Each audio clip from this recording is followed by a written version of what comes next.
From the highest persona next me, power with glory, belong to Jesus. Serves Lord, palapalan ng Diyos.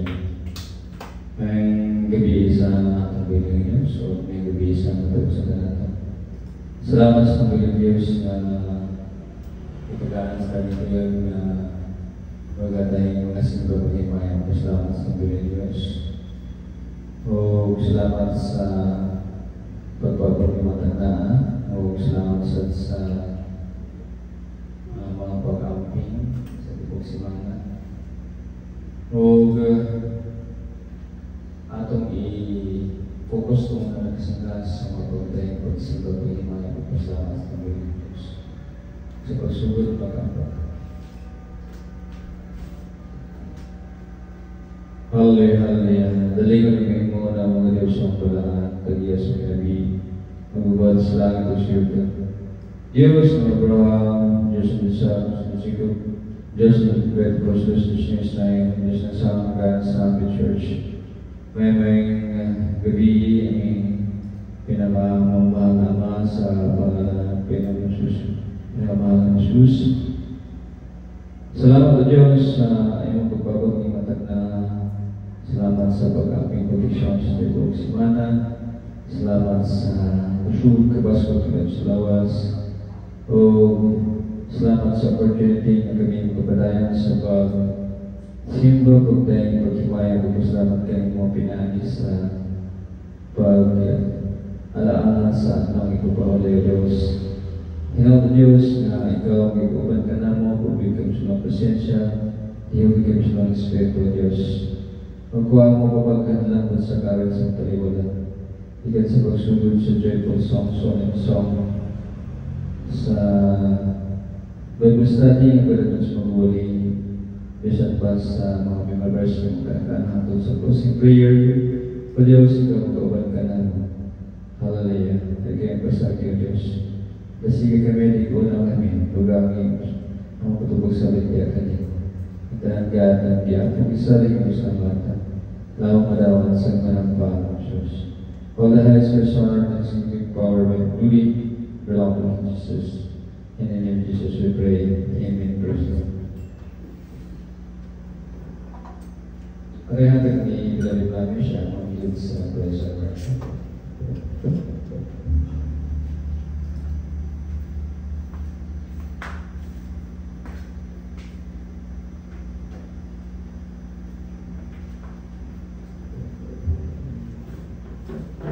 Praise the Lord, may nabisa ka na ang Bible at ang buhay ulit ng Diyos, ang joyful words of His Amen.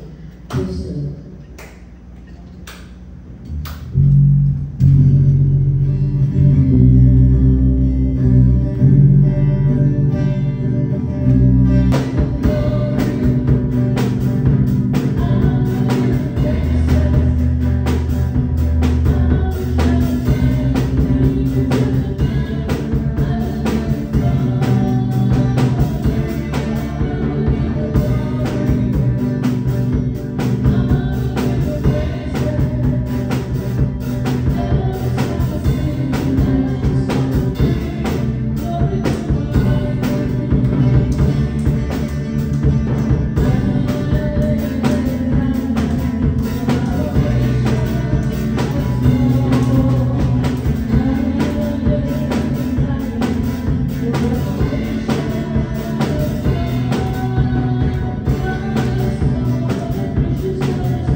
Lord and majesty,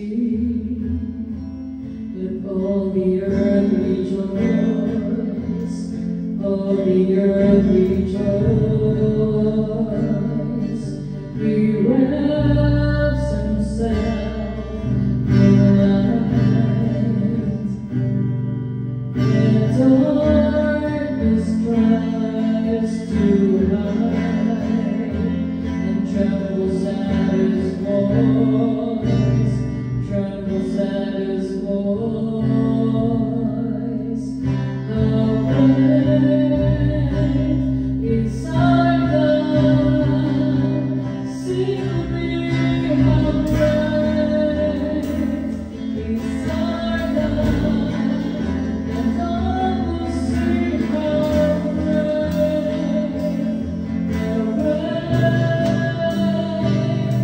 is our God.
Sa langit ug sa yuta, nagdanan o Diyos, tani mo lamang.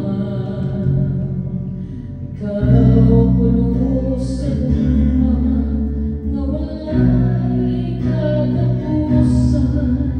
Tuloy mo sa wetang ko, ang pagmamahal.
magpapaya pa ang kanyang pag-ibig, pagmamahal, kapag-atawa, mapapala mula sa ating dakilang Diyos ay sumasa atin sa gabi ito. Amen?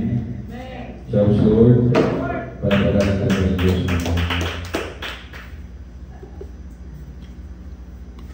Thank you, beloved Sister. Thank you, beloved songwriter, beloved Mami. Salamat sa ating dakilang Diyos na tayo'y pinagkabayan sa buong sangginggo. Tayo'y pinagtuksyonan, tayo ay ingatan, at ulit tayong ibalik ng ating dakilang Diyos sa paggunita sa araw ng pamamahinga. Amen. Yan po mga naman. At ating pong buksan ang ating mga banal na aklat sa libro ng Genesis.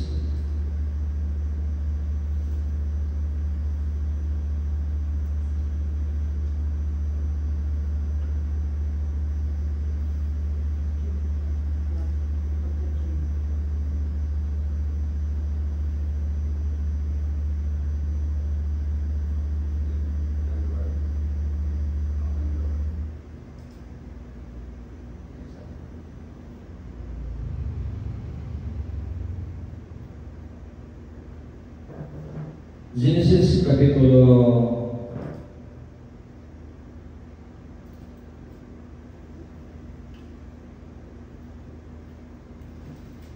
9,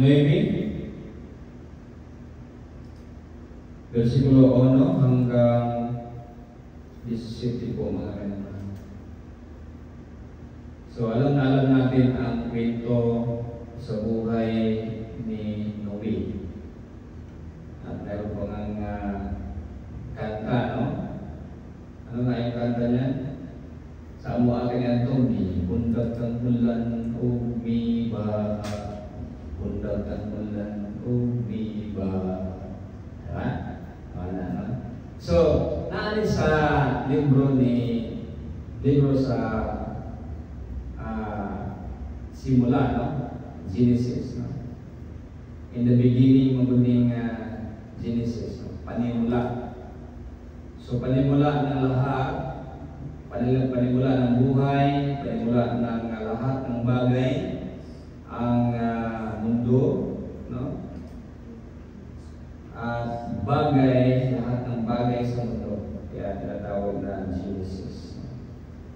So, mula nung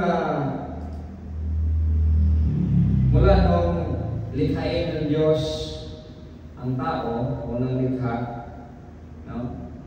Hanggang sa panahon ni Adan at saka ni Eva, no? So, hindi ka maka-record doon yung, kasi masama kayong tao, unang nilikha. Nung likhain ng Diyos ang pangalawang mga tao,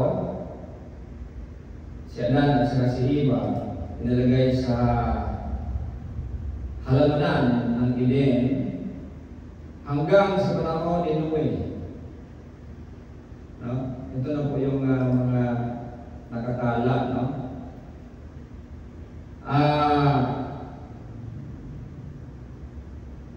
Noong namalagi ang mga tao sa halamanan ng Eden,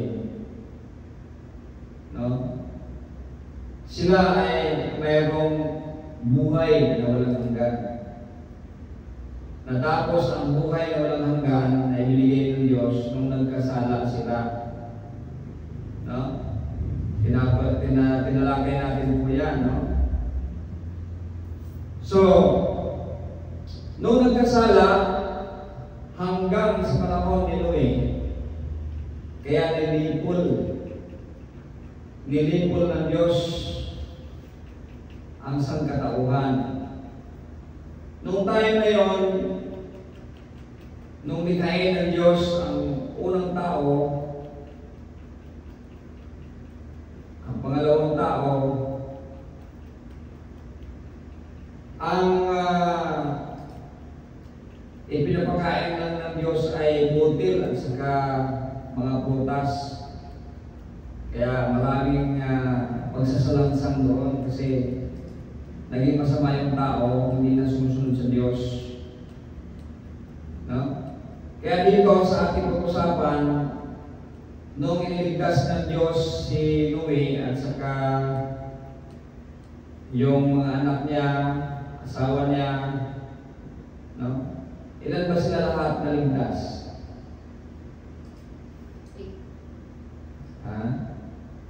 8? 8 nga ba? Yes. Kasi mag-asawa. No? So, tatlo ang anak ni Noe, mayroong mga asawa, at si Noe at sa kanyang ang asawa niya, di ba? So, kita niyo, mayroong mga pagkakahawig ng mga numero. Doon sa Sodoma at Gomora, 8 din ang nakaligtas doon, di ba? Pero, -1 kasi, di ba, naging asin yung asawa ni Lot. Naging satuang asin. No? So, pero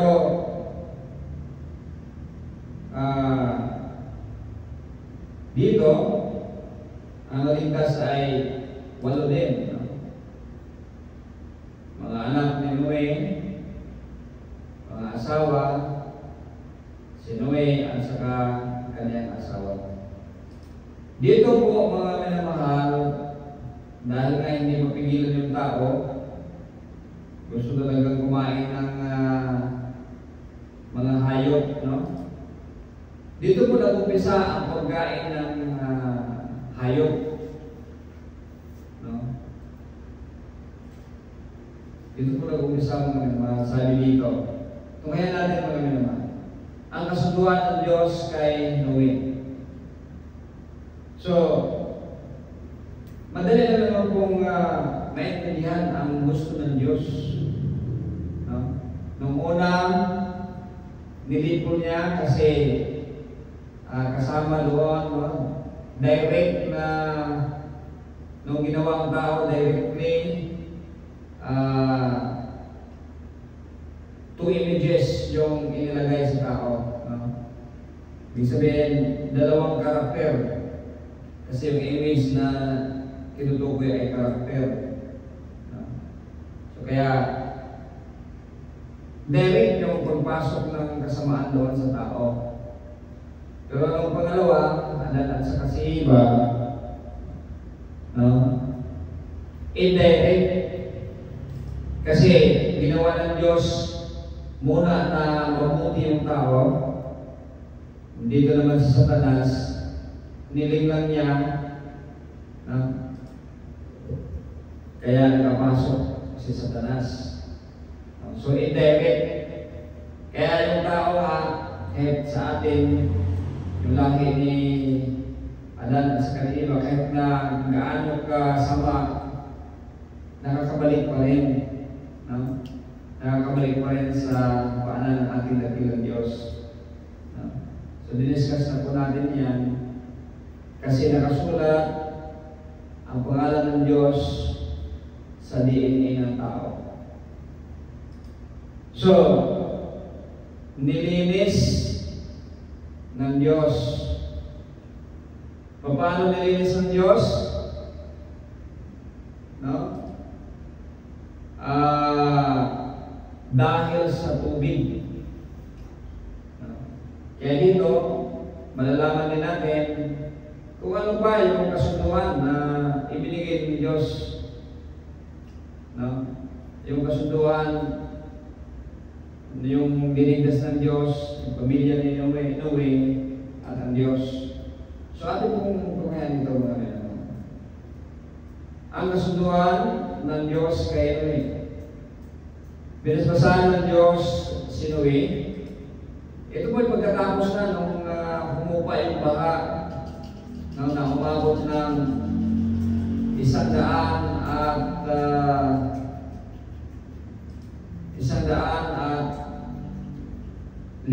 araw yung baha bago humupa.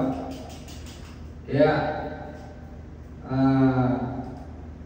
patay lahat ng mga tao, mga hayop, maliban sa nakasakay sa ark, sa arka ni Noe. No? Tatagal bang tao sa 150 araw? Aba, hindi. Napaka-imposible. No? Ang tao tatagal lang ng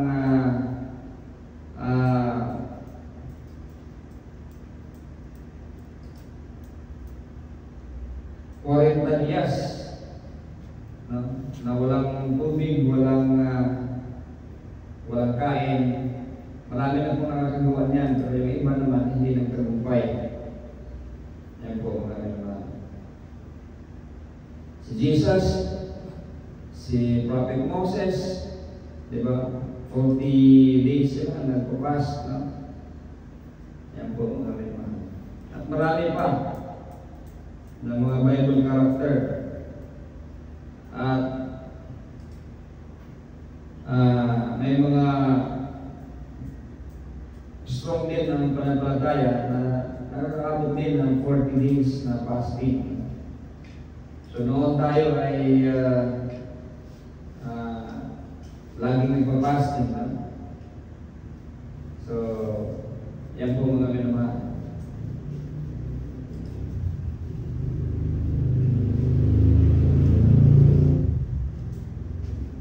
Magkaroon kayo ng mga anak para dumami at mangalat kayo sa buong mundo. Kasi nga, sila lang ang natira.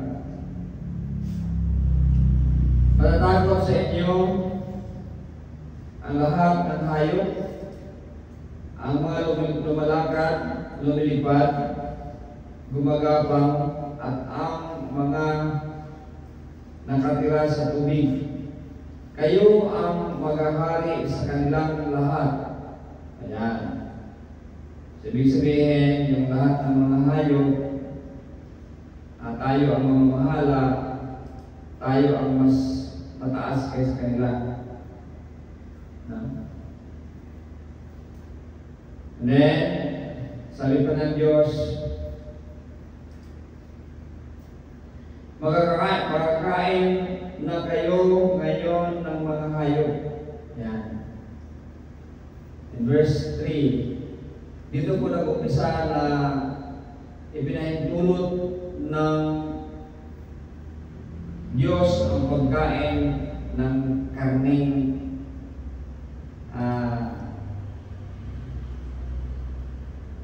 ng hayop, no?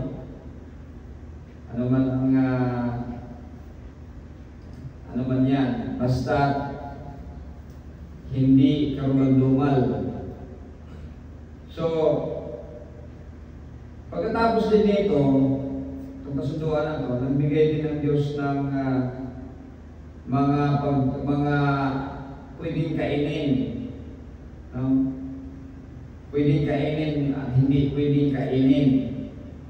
No? Ng mga animals, karne ng mga animals. No?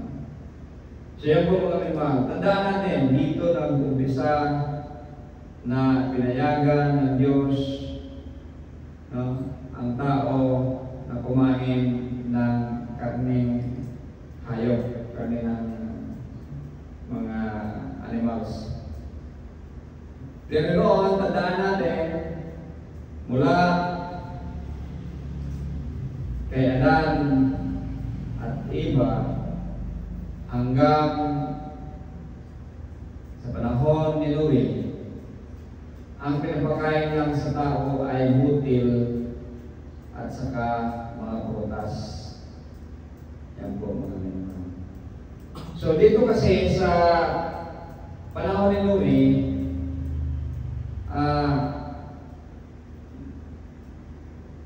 siguro nagplano ng Diyos na paikliin ang buhay ng tao. Kasi nga, nilipon nga niya eh. Kasi sobrang masama. Sa panahon ito, sa panahon ni Noe, no, mahaba pa yung buhay ng tao. Eh si Noe nga, umabot ng ano, di ba?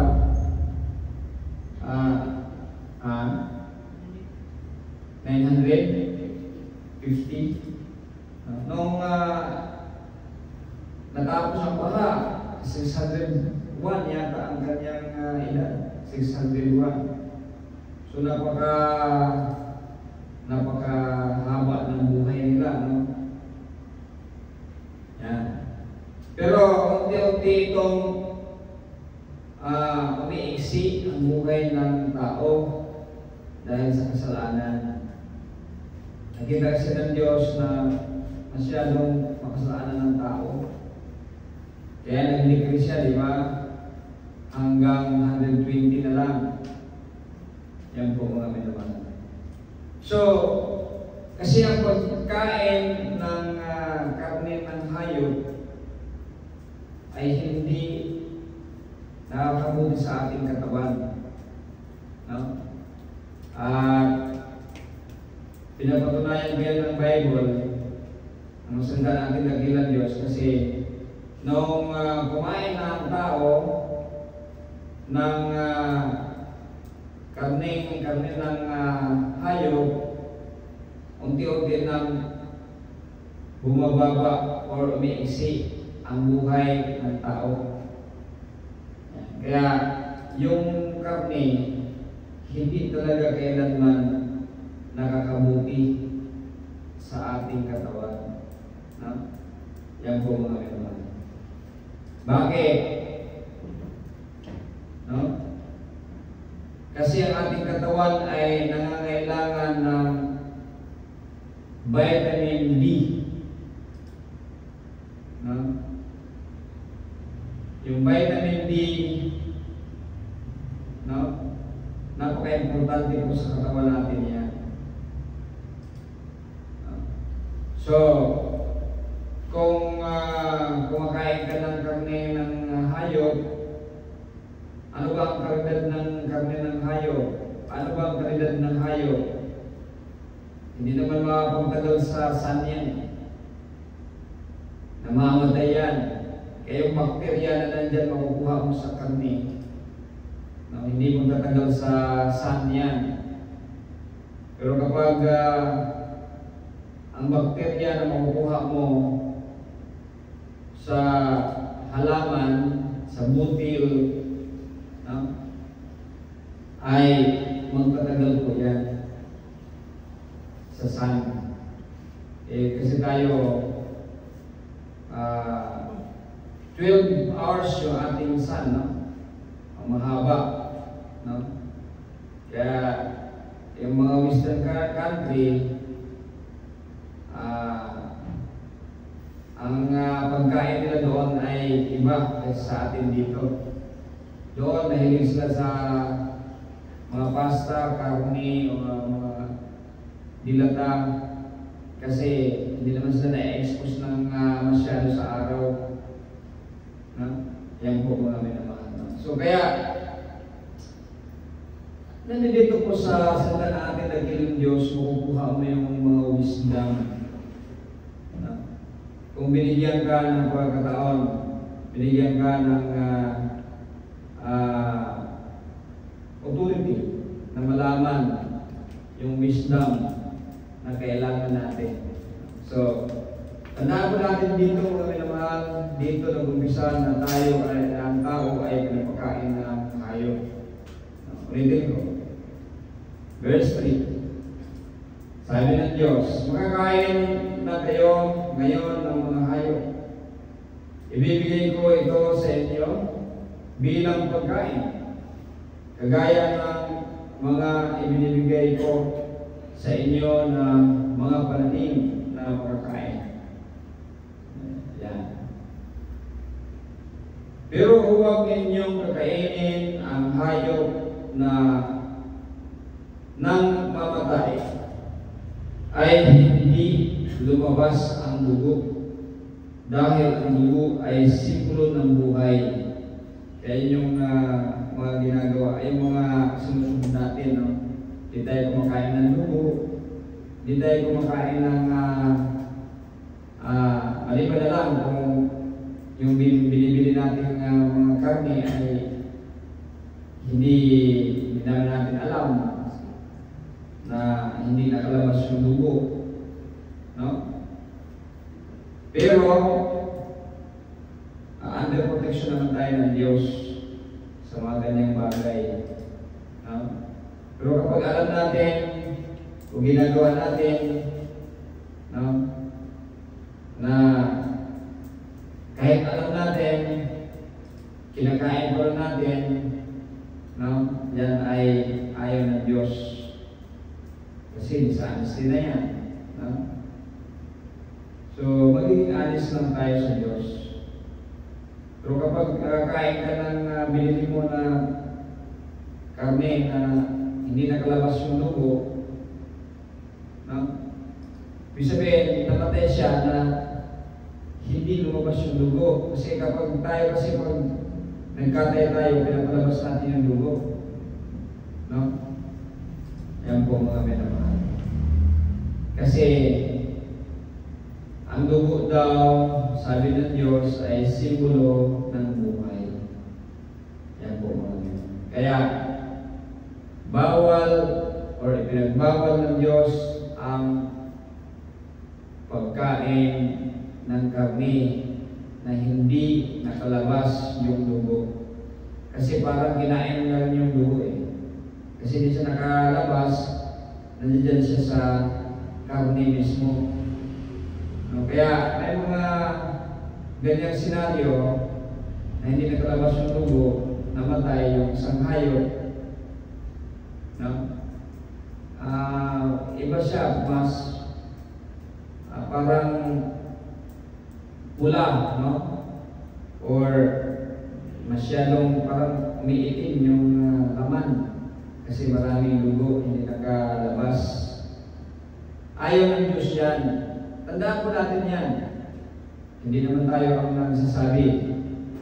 So, pero sa ibang mga relihiyon, lalong-lalo na yung giant religion, pinapayagan nilang kainin yung dugo. Kasi hindi naman yan sila sumusunod sa salita ng Diyos. Kumbaga, kung ano lang yung gusto nilang sundin, yun yung susundin nila. Parang sila yung masusunod, hindi ang Diyos. No, yan po mga iba. Kaya, kumakain sila ng dugo. No? At kumakain din sila ng mga karne ng hayop na namatay na hindi nakalabas yung dugo. Yan. So ano daw, bakit hindi natin pwedeng kainin ang karne na hindi nakalabas ang dugo? Kasi parang kinain na rin natin yung dugo. Bawal kasi kainin kasi nag-symbolize ito ng buhay, sabi ng Diyos. Sisingilin ko ang sinumang papatay sa inyo, kahit ang mga hayop. Sisingilin ko ang